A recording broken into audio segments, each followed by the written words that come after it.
தலைமையேற்றிருக்கும் ஐயா டாக்டர் திவாகரன் அவர்களுக்கும் வாழ்த்துறை வழங்கியிருக்கின்ற ஐயா ஏர்வாடியார் அவர்களுக்கும் அருமை சகோதரி தோழர் வேண்மாள் அவர்களுக்கும் இணைப்பறையாற்றுகின்ற கலைஞருக்கும் வருகை தந்திருக்கின்ற சான்றோர் பெருமக்கள் அனைவருக்கும் என் அன்பான வணக்கம்.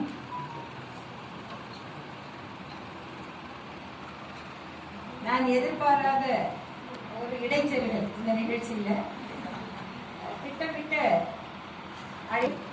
என்கிற அடிப்படையில் வந்த ஒரு குடும்பத்தின் மிகப்பெரிய விழுது அவரை போன்ற உணர்வுடையவர்கள் ஒத்த குடும்ப உறவுடையவர்களாக இங்கு கூடியிருப்பது மிக பெருமையும் மகிழ்ச்சியும் அளிக்கிறது.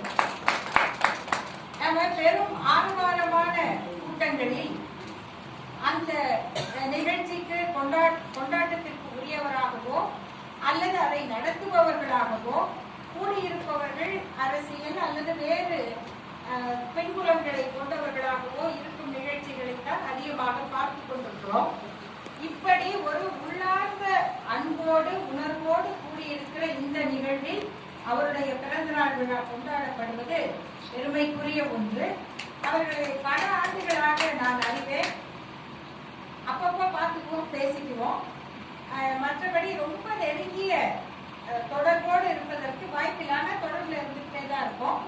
அவருடைய சங்கத்தமிழ் தேன்குழிகள் அந்த நூல் வெளியீட்டு விழாவின் போது நற்றினை நயச்சொல் ஓவியம் அதை வெளியிடும் பொழுது அந்த விழாவில் நான் பங்கேற்றிருந்தேன்.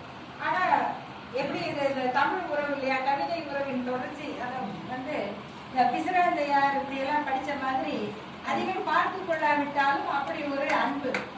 அவர்கள் இந்த குறுஞ்செய்தி எனக்கு நேற்று என் கனவில் வந்தீர்கள் என்று அனுப்பிய போது உண்மையிலே எனக்கு அதை எப்படி சொல்றது, அந்த உணர்வு அதை எனக்கு எப்பொழுதாவது ஒரு நாள் அவர் எதிர்பார்க்காத போது அவர் வீட்டுல போய் நிக்கணும்.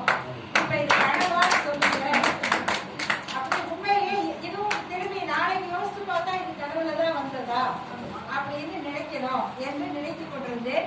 நேற்று இந்த விழாவின் அழைப்பை பார்த்த பிறகு இங்க வந்து அந்த அதிர்ச்சியை நனவாக்கி விடுவது என்கிற ஆசையோடு வந்தேன். இங்க எல்லாம் வந்து பார்த்தா பாரி மகளிர் கூட்டம் மாதிரி இருக்கு. நம்முடைய அக்கா வேண்பாள் அவர்கள், அபை அவர்கள் எல்லாரும் பார்க்கும் பொழுது ஏன்னா இந்த தந்தை உறவினருக்கு தந்தையர் நாள் அப்படின்னு சொன்னாங்க. அந்த தந்தையர் நாளில் இது நடப்பது, அவர் தந்தையினுடைய பெயரை இப்படி தாங்கி நிற்கிற ஒரு மகள் மிக மிக அரிய வாய்ப்புகள் கிடைக்கும்.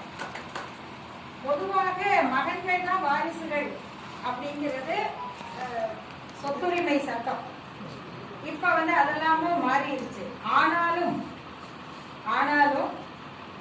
ஒரு பெண் 2 பெண் பெற்றவர்கள் கொஞ்சம் நிறைய சொத்து சேர்த்துட்டா உறவினர்கள் என்ன சொல்லுவாங்கன்னா, எப்படியாவது இன்னொரு பையன் சேர்த்துக்கிறது, 2 பொண்ணு ஒரு பையன்னா சந்தேகமே வேண்டாம், பையன் தான் 3வது. முதல்ல பையன் பிறந்திருந்தா அடுத்த 2 கிடையாது.